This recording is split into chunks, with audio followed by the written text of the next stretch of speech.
Hello student, कैसे हैं सब लोग। Welcome to Bhatia classes. अब हम क्लास 10th के पार्ट 2 पे आ गए हैं। अब जो हमें पढ़ना है बेटा, वो पढ़ना है हमें फंडामेंटल थ्योरम ऑफ अर्थमेटिक। ये सेकंड टॉपिक है क्लास 10th का चैप्टर 1 का, फंडामेंटल थ्योरम ऑफ अर्थमेटिक। अब ये फंडामेंटल थ्योरम ऑफ अर्थमेटिक होता क्या है, इसको जानने से पहले हम कुछ जानेंगे, कुछ चीज़ें रिवाइज करेंगे पिछली क्लास वाली। जैसे आप लोगों ने पता होगा कि कंपोजिट और प्राइम नंबर्स क्या होते हैं। चलिए, आपको याद नहीं आ रहा है तो मैं रिवाइज करा देता हूं। कंपोजिट नंबर से पहले प्राइम नंबर सीख लेते हैं। प्राइम नंबर वो नंबर होते हैं बेटा जो 1 से डिविजिबल होते हैं और इटसेल्फ से, मतलब उनके सिर्फ दो फैक्टर होते हैं, 1 और खुद, 1 और खुद। जैसे एग्जांपल लेता हूं 2, तो ये 1 से जाएगा और 2 से जाएगा। 3 1 से जाएगा, 3 से जाएगा। 5 1 से जाएगा, 5 से जाएगा। 7 1 से जाएगा, 7। तो वो नंबर होते हैं प्राइम नंबर जिनके सिर्फ दो फैक्टर होते हैं, या फिर ये बोल सकते हैं वो दो फैक्टर कौन से होते हैं, 1 और इटसेल्फ। ठीक। अब बाकी जो नंबर बचे वो कंपोजिट होते हैं। डेफिनेशन ही बता देता हूं मैं क्या होते हैं। वो नंबर जिनके 2 से ज्यादा फैक्टर होते हैं उनको बोलते हैं कंपोजिट नंबर। एक और डेफिनेशन होती है, कंपोजिट नंबर वो नंबर होते हैं जो जिनके फैक्टर 1 भी होता है, खुद भी होते हैं, इटसेल्फ भी होते हैं और कोई और भी होता है। मतलब उसके 2 से ज्यादा फैक्टर है, 1 इटसेल्फ और कोई और भी होता है। चलो मैं एग्जांपल से आपको बताता हूं। जब मैंने लिया 4, 1 से भी जाएगा, 2 से भी जाएगा और खुद से भी जाएगा। 6 1 से भी जाएगा, 2 से भी जाएगा, 3 से भी जाएगा, 6 के भी जाएगा। 2 से ज्यादा फैक्टर हो गए। 8 1 से भी जाएगा, 2 से भी जाएगा, 4 से भी जाएगा, 8 से। तो ये नंबर होते हैं कंपोजिट नंबर। क्या होते हैं?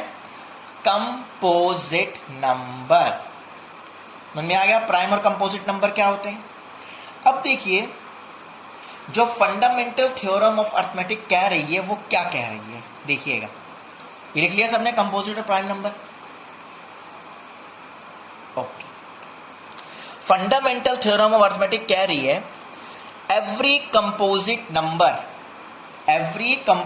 Number can B expressed as a product of prime number, thus factorization is unique apart from the order in which prime factor are written। मान लो हमने कोई कंपोजिट नंबर लिया 80, अब इनके हमने फैक्टर किए, क्या है 2 3 3, ये इनके क्या है, प्राइम नंबर है ना।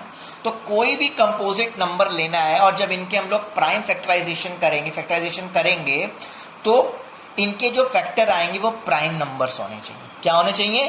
Prime numbers. क्या लिखेगा? Apart from the order in which prime factor are written. अब वो किसी भी ऑर्डर में लिख सकते हैं। अगर मैं लिख दूं इसको 3 × 2 × 3, ये लिख दूं, तब भी आंसर वही रहेगा। ऑर्डर चेंज हो जाए तो उससे ये डेफिनेशन या फंडामेंटल थ्योरम नहीं लगा सकते, ऐसा कुछ नहीं है। ऑर्डर चेंज हो सकता है, कोई प्रॉब्लम नहीं, बट कोई भी composite number can be expressed, लिखा है ना, every composite number can be expressed as a product of prime numbers, prime factors. Thus factorization is unique apart from the order in which prime factor are written। Composite number के जो factors होंगे वो prime numbers होने चाहिए, apart from the in order which they have written, मतलब उनके order change हो सकते हैं, तो उससे फंडामेंटल थ्योरम में कोई चेंज नहीं आएगा, उससे कोई प्रॉब्लम नहीं है। जैसे 24 लिया, 24 के फैक्टर 2 3 2 2 2 3, सो 2 2 2 क्या है, ये भी प्राइम नंबर्स है और 3 भी क्या है, प्राइम नंबर्स है। 26 देख लीजिए आप, 2 3 11, ये क्या है, प्राइम नंबर्स है। तो every composite number can be express in a prime factorization of prime numbers, तो उनको प्राइम फैक्टराइजेशन बोलते हैं। क्या बोलते हैं? Prime factorization. क्या बोलते हैं? Prime factorization. अंडरस्टूड? अब देखिए, आपने अपनी छोटी क्लासेस में प्राइम फैक्टराइजेशन कैसे सीखा था, याद है आपको? आपको मैं सिखाता हूं प्राइम फैक्टराइजेशन आपने कैसे सीखा था। देखिए जैसे मैंने अभी नंबर क्या लिया था, 18 लिया था, ऐसे सीखा था 2 9 2 से नहीं जाएगा, 3 से जाएगा 3 3 1, ये होता था। अरे ऐसे ही करते थे प्राइम फैक्टराइजेशन, याद है आपको। अब हम इसी का ही शॉर्ट व्यू लिखते हैं, इसको ऐसे लिख लेते हैं, ठीक है ना। अब हम थोड़ा मॉडिफाइड वे पढ़ेंगे क्योंकि हम क्लास 10th में हैं, थोड़े बड़े बच्चे हो गए हैं, है ना। तो अब हम इस मॉडिफाइड वे में लिखेंगे जो ये लिखा है, ठीक है, इसमें लिख के हमें सॉल्व करना, ठीक। अब हम आप चलते हैं, हम लोग, आपको याद होगा कि हम लोग को एलसीएम और एचसीएफ हमने पढ़ा है अपनी छोटी क्लास में, पढ़ा था, याद है सबको। चलिए एलसीएम एचसीएफ आप लोग ने जब छोटी क्लास में पढ़ा था तो हम देख लेते हैं एचसीएफ और एलसीएम कैसे निकाला जाता है। एचसीएफ और एलसीएम कैसे निकाला जाता है ये हम लोग देखते हैं, ठीक। चलिए इधर ही देख लेते हैं हम लोग एचसीएफ एलसीएम कैसे निकालते थे। मान ली मुझे 18 और ये 24 है, इसका मुझे एलसीएम और एचसीएफ निकालना है, ठीक। अगर मैं एलसीएम निकालता तो ऐसे निकालता, 18 और 24 एक साथ कर लेता, और मुझे एचसीएफ निकालना हो तो 18 का अलग निकालता, 24 का अलग निकालता, ऐसे ही करता। यही हमने टेक्निक सीखी थी, ऐसे ही किया था ना, ऐसे ही करते थे। चलिए हम निकाल के देखते हैं। 2 9 3 3 3 1, ये आ गया हमारे पास नंबर। 24 का निकालते हैं, 2 12 2 6 2 3 3 1, तो ये आ जाएगा 2 इंटू 3 इंटू 3, ठीक। अब ये आ जाएगा आपका, इसको लिख सकते हैं 2 इंटू 3 की पावर 2। अब ये आ जाएगा 2 इंटू 2 इंटू 2 इंटू 3, इसको लिख सकते हैं हम लोग क्या, 2 की पावर 3 और इंटू 3 की पावर 1, ठीक है ना। अब एलसीएम हम लोग कैसे निकालते थे, एक साथ करके निकालते थे, एक ये तरीका था, फिर सबको मल्टीप्लाई कर लेते थे, निकाल लेते। लेकिन अब हम लोग क्या पढ़ रहे हैं, थोड़ा मॉडिफाइड वे पढ़ रहे हैं। क्या पढ़ रहे हैं, मॉडिफाइड वे। अब हमें एलसीएम निकालना है और एचसीएफ निकालना है। अब एचसीएफ कैसे निकलता है, एचसीएफ आपको पता है highest common factor, highest common factor से निकालते हैं। किससे निकालते हैं, हाईएस्ट कॉमन फैक्टर से निकालते हैं। तो आपको सबको डेफिनेशन पता है। अब हाईएस्ट कॉमन फैक्टर कैसे निकलता है, अब देखिए मैं आपको डेफिनेशन बताता हूं पहले एचसीएफ की। हम लोग को मॉडिफाइड वे में करना है, product of smallest power of each common factor, product of the smallest power, product of smallest power of each common factor. उसमें जो कॉमन फैक्टर होगा और जो उसकी स्मॉलेस्ट पावर होगी, क्या होगी, स्मॉलेस्ट पावर, वो आपका क्या होगा, उसमें वो आपका क्या होगा, एचसीएफ होगा। जैसे इसमें देखिए एचसीएफ निकालना है हमें, देखिए एचसीएफ निकालना है, क्या बोला गया, प्रोडक्ट ऑफ स्मॉलेस्ट पावर, इसमें और इसमें स्मॉलेस्ट पावर इसकी 3 है और इसकी 1 है, तो यहां क्या लिखेंगे, सिर्फ 1 लिखेंगे 2 की पावर। इसमें 3 की पावर 1 है, इसमें 3 की पावर 2 है, तो क्या लिखेंगे, 3 लिखेंगे। क्या बोला गया, the product of smallest power of each common factor, modified definition. अब इतना लंबा आपको नहीं करना, छोटी क्लास में नहीं है, आप बड़ी क्लास में है, तो आप लोग पहले उनके प्राइम फैक्टराइजेशन कर लेंगे, दोनों के नॉर्मल तरीके से जो सिखाया है, फिर उसके बाद आप ऐसे करेंगे, लिखेंगे 2 इंटू 3 की पावर 2 लिख दिया, 2 की पावर 3 इंटू 3 की power 1, product of smallest power of each common factor. अब इन दोनों में देखिए 2 और 2 कॉमन आना है, बट इसकी पावर 3 है, इसकी पावर 1 है, तो कौन सा लेंगे, स्मॉलेस्ट पावर वाला, तो 2 की पावर 1 वाला लिख लिया। अब इसमें भी 3 कॉमन आ रहा है, तो स्मॉलेस्ट पावर क्या है, 3 की पावर 1, तो हमने लिख दिया, तो आंसर क्या आ गया हमारा, 2 into 3 6 is the HCF, 6 is the HCF, ठीक। अब देखिए एक और क्वेश्चन देखते हैं हम लोग, इसी के आगे एलसीएम निकालना बाकी है, अभी रुक जाएगी, दूसरा क्वेश्चन में नहीं जाएंगे, पहले एलसीएम निकालेंगे।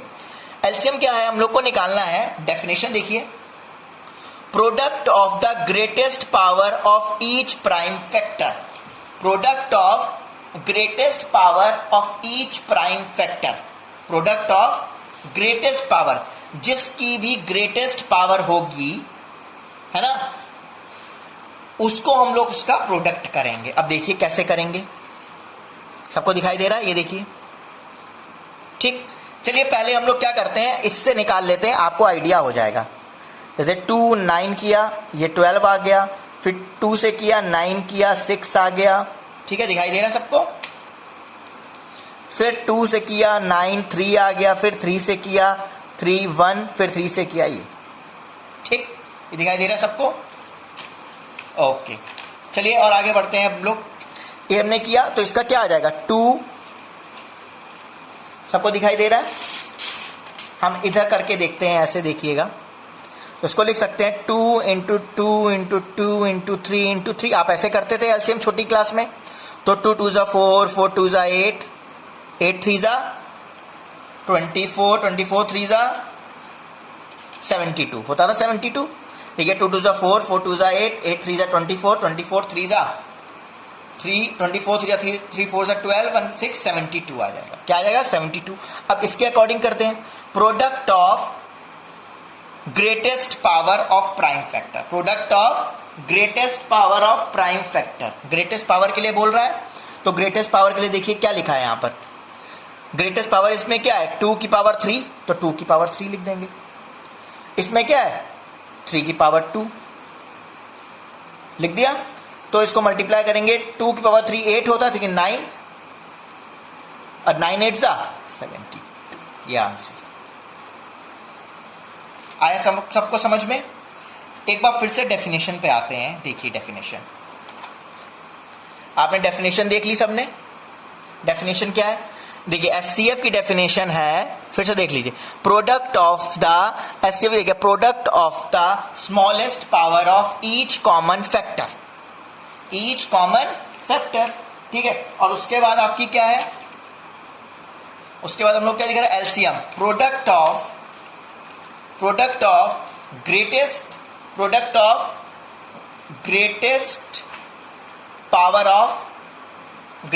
Power of every prime factor. चलिए एक एग्जांपल ले लेते हैं हम लोग, अगर आप कहते हैं तो आप एक एग्जांपल लेते हैं। जैसे मैंने ले लिया 15 और 24, मुझे इसका एलसीएफ और एलसीएम निकालना है। तो 15 मैं करूंगा प्राइम फैक्टर, तो कैसे आएगा 3 इंटू 5। 24 का करूंगा तो क्या आएगा 2 इंटू 2 इंटू 2 इंटू 3, यही आएगा। आपको मॉडिफाइड वे में करना है, वैसे नहीं करना। अब मुझे एलसीएम और एचसीएफ निकालना है। अब एचसीएफ की डेफिनेशन क्या पड़ी थी, product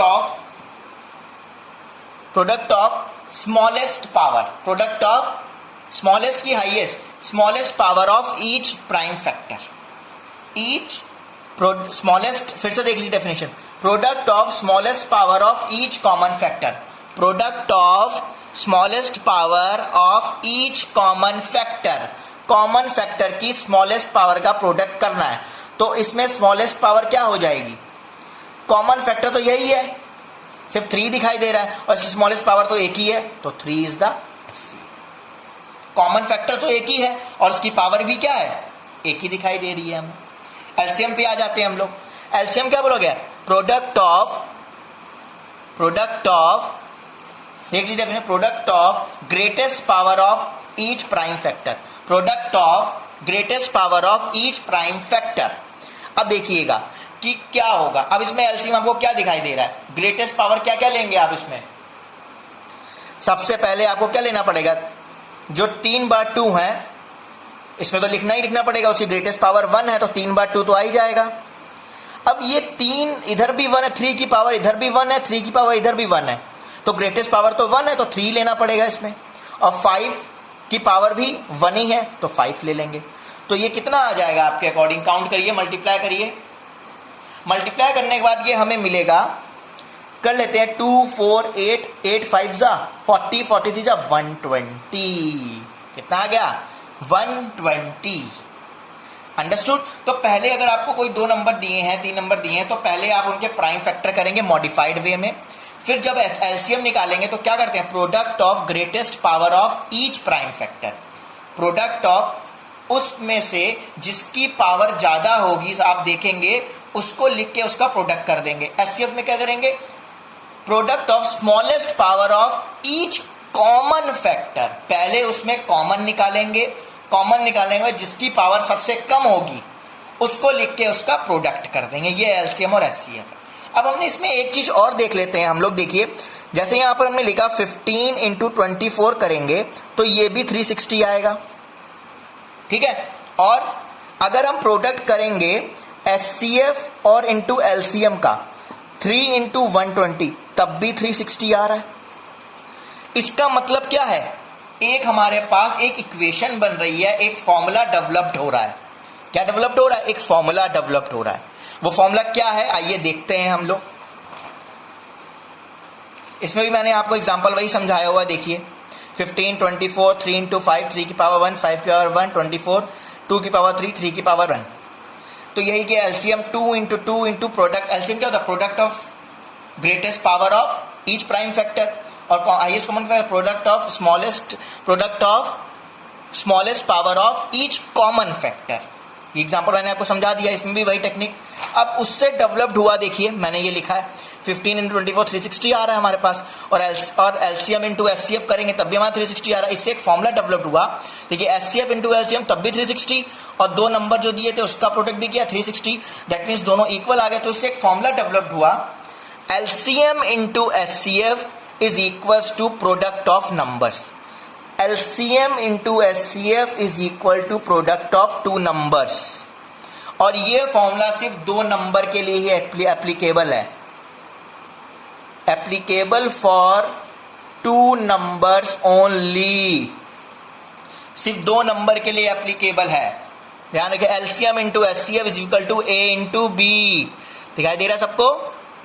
applicable for two numbers only, दो से ज्यादा नंबर के लिए एप्लीकेबल नहीं होगा, तो फिर आपको 3 हो जाएंगे तो प्राइम फैक्टर वाला ही मेथड यूज करना पड़ेगा। एचसीएफ निकालने के लिए product of two number upon LCM, LCM निकालने के product of two number upon HCF. देख लीजिए फॉर्मूला, मे भी ये आपने छोटी क्लास में पढ़ा हो, मुझे पता है, बट फिर भी मैंने आपको रिवाइज करा दिया और एलसीएम और एचसीएफ निकालने का मॉडिफाइड तरीका बता दिया आपको प्राइम फैक्टर के तरीके। आपको वैसे ही करना। Understood? If you want to note down you can note down. चलिए अब हम लोग आते हैं एक्सरसाइज 1.2 में। पहला क्वेश्चन हमें दिया है, हमें इसका प्राइम फैक्टर निकालना है। क्या निकालना है? Prime factor. अब प्राइम फैक्टर 140 का आप लोग कैसे निकालेंगे? मैंने आपको कैसे बताया था, याद करिए। आपको कैसे करना है प्राइम फैक्टर इसका? कौन से व्यू से करेंगे? देखिए 2 मल्टीप्लाई, आप लोग वैसे भी कर सकते हैं जैसे आपको करना है। देखिए 2 2 ज़ा 4, 4 5 ज़ा 20, और 20 इंटू 7, 20 इंटू 7 क्या हो जाएगा आपका? 140। दिस इज द तरीका प्राइम फैक्टर। आपको वैसे नहीं करना है, मॉडिफाइड वे करना है। आप रफ में कर लीजिए, लेकिन फेयर में आप ऐसे ही करेंगे। अब 156 का करके देखते हैं। 156 का क्या आता है आपका? 2 इंटू 2 इंटू 3 इंटू 13, ठीक है ना? आया समझ में आपको? 2 इंटू 2 इंटू 3 इंटू 13 कर सकते हैं। इसको कैसे लिखेंगे? 2 की पावर 2 इंटू 3 इंटू 13। अब मल्टीप्लाई करके चेक करके देख लीजिए, अगर आपको डाउट हो रहा है तो चेक करिएगा आप रफ में ऐसे। 156 ऐसे करेंगे, 156 2 7। चलिए आइए हम लोग एक बार देख लेते हैं, चेक कर लेते हैं। अगर आपको थोड़ा डाउट हो रहा है 156 को करके, तो 156 को करके देखेंगे एक बार, रफली करके देख रहे हैं। फेयर में नहीं, फेयर में आपको ऐसे नहीं करना है। तो 2 7 8 2 3 9 3 से जाएगा 3 1 3 13। देखिए आया 2 की पावर 2 इंटू 3 इंटू 13, ये तरीका। अंडरस्टूड? अब सेकेंड क्वेश्चन देखिए हमारा क्या है। Verify relation between HCF into LCM is equal to A into B। हमें ये तकनीक बतानी है, ये तकनीक करके बतानी है कि ये तकनीक कैसे होती है, टेक्निक कैसे है। मतलब इन दोनों के बीच में रिलेशन, मतलब दोनों, अभी हमने एक क्वेश्चन किया था ना, रिलेशन दिखाया ना कि HCF into LCM is equal to A into B आया था ना, तो वही इसमें करके दिखाना है। तो उससे पहले हमें क्या करना पड़ेगा? इसमें हमें क्या करना पड़ेगा? पहले 26 का हम लोग प्राइम फैक्टर करेंगे। तो 26 का प्राइम फैक्टर क्या होगा? किससे जाएगा? हमारे 2 से जाएगा पहले ये, ठीक है, फिर 13 आएगा, आ जाएगा। तो ये 2 की पावर 1 इंटू 13 की पावर 1 आ गया, ठीक। अब नेक्स्ट तरीका क्या होगा हमारे पास? नेक्स्ट स्टेप क्या है हमारे पास? 91 लिखा है, 91 आपका कैसे जाएगा, 7 से जाएगा और उसके बाद फिर 13 से जाएगा, 7 से जाएगा, फिर उसके बाद किससे जाएगा आपका ये 13 से जाएगा, ठीक है ना। अगर आपका डाउट हो रहा है आप रफ में यहाँ करके देख लीजिए, देखो 7 3 से तो जाएगा नहीं, 7 1 7, 7 3 13, देखो ऐसे ही जाएगा, ये रफ में करके देखिए। अब हम पहले एलसीएम निकाल लें इसका और एचसीएफ निकाल लें। एलसीएम कैसे, एचसीएफ कैसे सिखाया पहले सीख लीजिए। Product of the smallest, product of power of smallest common prime factor, smallest common prime factor का प्रोडक्ट, कॉमन क्या आ रहा है 13 आ रहा है, इसकी पावर भी क्या है सिर्फ 1, ये एचसीएफ हो गया। अब एलसीएम क्या बताया मैंने आपको, product of greatest, product of greatest power of prime factor, greatest power of prime factor. अब ग्रेटेस्ट पावर 13, देखिए मान लीजिए 2 है, ग्रेटेस्ट पावर एक ही है तो 2 ही हो जाएगा, इधर भी 7 की पावर 1 ही तो 7 हो जाएगा, 13 इधर 2 है और दोनों की पावर 1 है तो 13 ही रहेगा। जब इसका प्रोडक्ट करेंगे तो यह आपका कितना आएगा, 7 2 14 इंटू 13, यह आएगा 182, क्या आएगा 182। अब चलिए हम वेरीफाई करते हैं, तो एचसीएफ इंटू एलसीएम करते हैं पहले। एचसीएफ इंटू एलसीएम कितना है हमारे पास, कितना आया, 1 आया है, एलसीएम आया है 13 और एचसीएफ आया है 182, ठीक है। अब एचसीएफ और एलसीएम आ गया हमारे पास। अब इसका प्रोडक्ट करेंगे तो ये आएगा 2366, फिर ए इंटू बी करते हैं, ए कितना है 26 इंटू 91, जब इसको प्रोडक्ट करेंगे तो ये भी 2366 आएगा।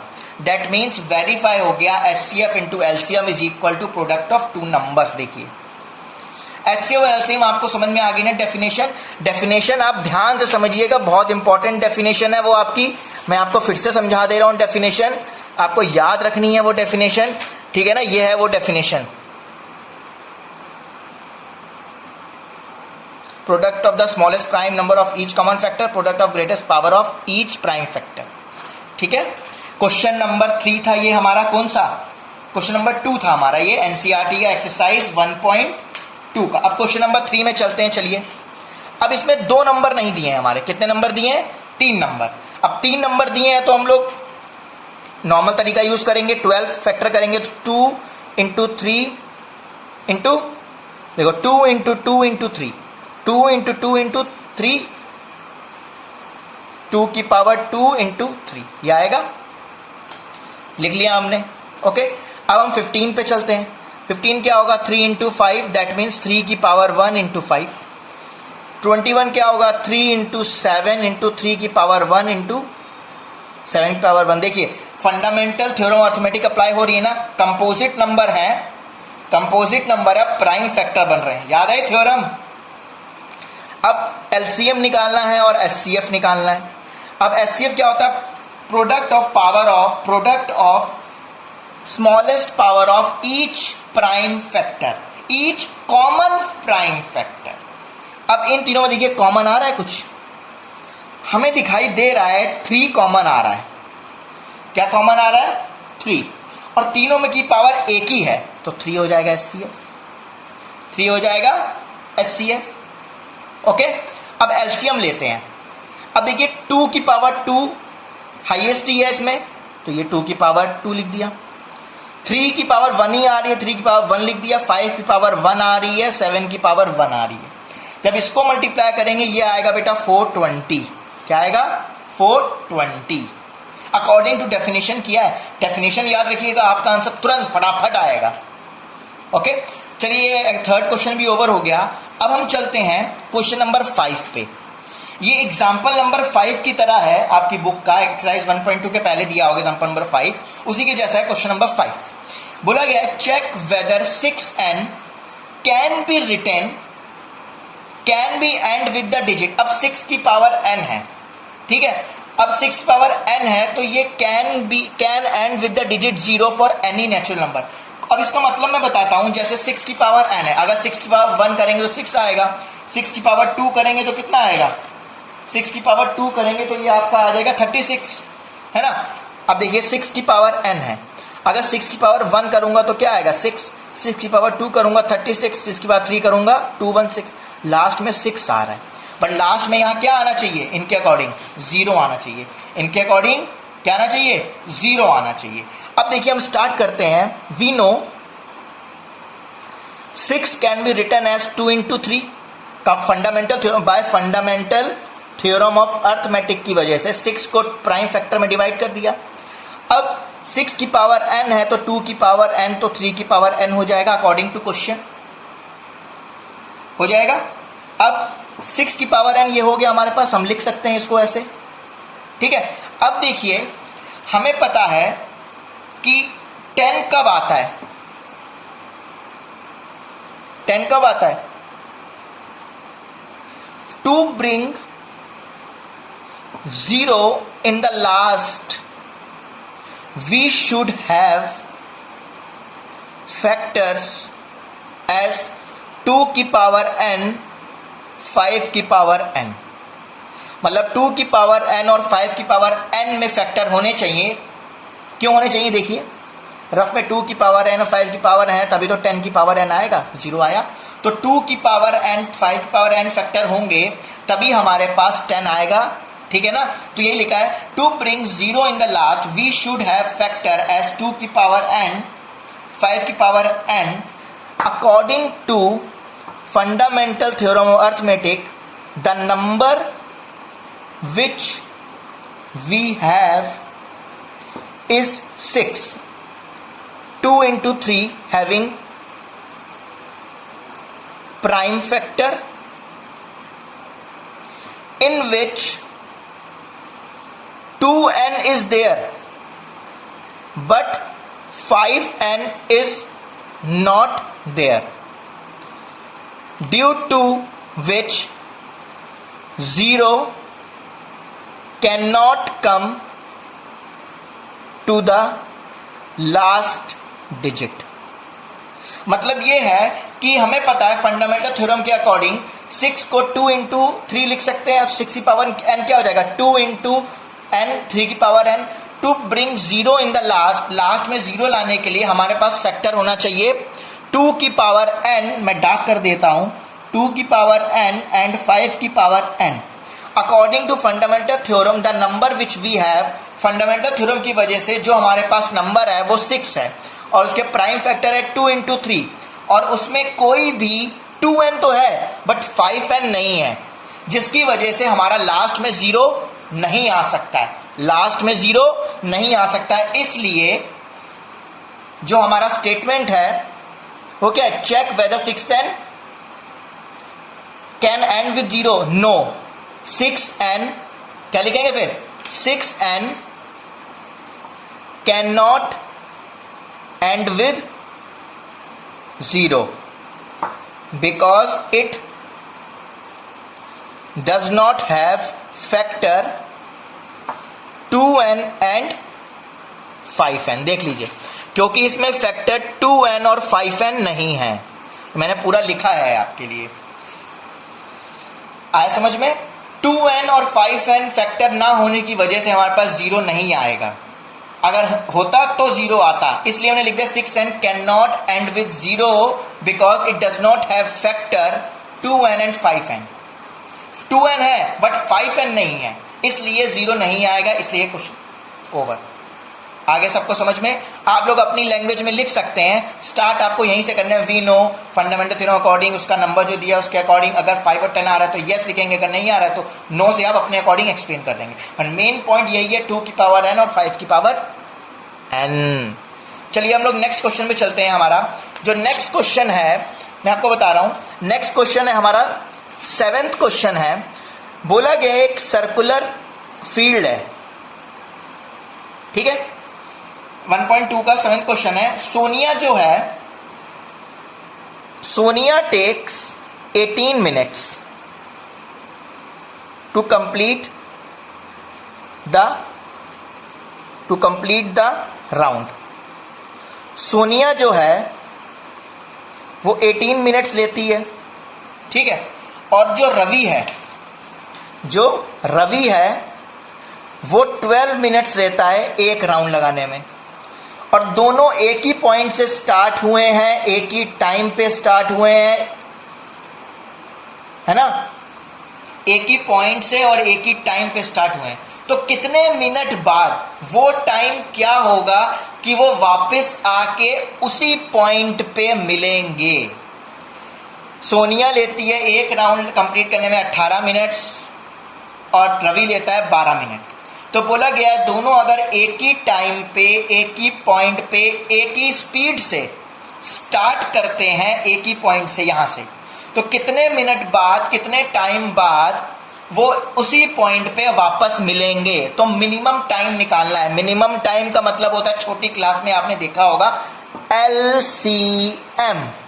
तो पहले हम लोग प्राइम फैक्टर करेंगे। सोनिया का क्या होगा, 18 मिनट है, तो 2 इंटू 3 इंटू 3। और रवि का क्या होगा प्राइम फैक्टर, 12 है, तो 2 इंटू 3, 2 इंटू 2 इंटू 3, यही होगा। तो मीन्स 2 इंटू 3 की पावर 2, 2 की पावर 2 इंटू 3। ओके, ये होंगे। अब एलसीएम निकालने की डेफिनेशन क्या बताई थी, product of the greatest, product of power of greatest prime factor, product of the greatest power of prime factor, product of greatest power of each prime factor, each prime factor. अब greatest power देखिए, इन दोनों में greatest power किसकी है, 2 की power 2, तो 2 की power 2 लिख देंगे। इसमें किसमें है 3 की पावर 2, यही ग्रेटेस्ट दिख रही है, तो ये हो जाएगा 4 और ये हो जाएगा 9। तो टोटल 36 मिनट बाद दोनों एक ही पॉइंट पे मिलेंगे। ये क्वेश्चन नंबर 7 है, क्लास 10th की एक्सरसाइज 1.2 का एनसीईआरटी का। समझ में आ गया सबको?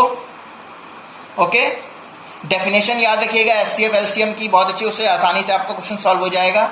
ठीक है, अब ये चीज आपने सीख ली, इतना समझ में आ गया। अब एक्सरसाइज 1.2 भी मैंने आपको करा दी, एक बार आप रिवाइज कर लीजिएगा, वीडियो को फिर से देखिएगा, जो क्वेश्चन ना है कमेंट में दीजिएगा। ओके, अब हम मिलेंगे नेक्स्ट पार्ट 3 में, जो आखिरी पार्ट है इसका, उसमें सारी चीजें आपको, चैप्टर आपका ओवर हो जाएगा। ओके, तब तक इन 2 वीडियोस को आप अच्छे से देखिए, रिवाइज करिए, क्वेश्चन की प्रैक्टिस करिए, अगर कोई डाउट हो तो कमेंट में भेजिए एंड सब्सक्राइब भी कर लीजिए। Okay, thank you, bye bye, take care.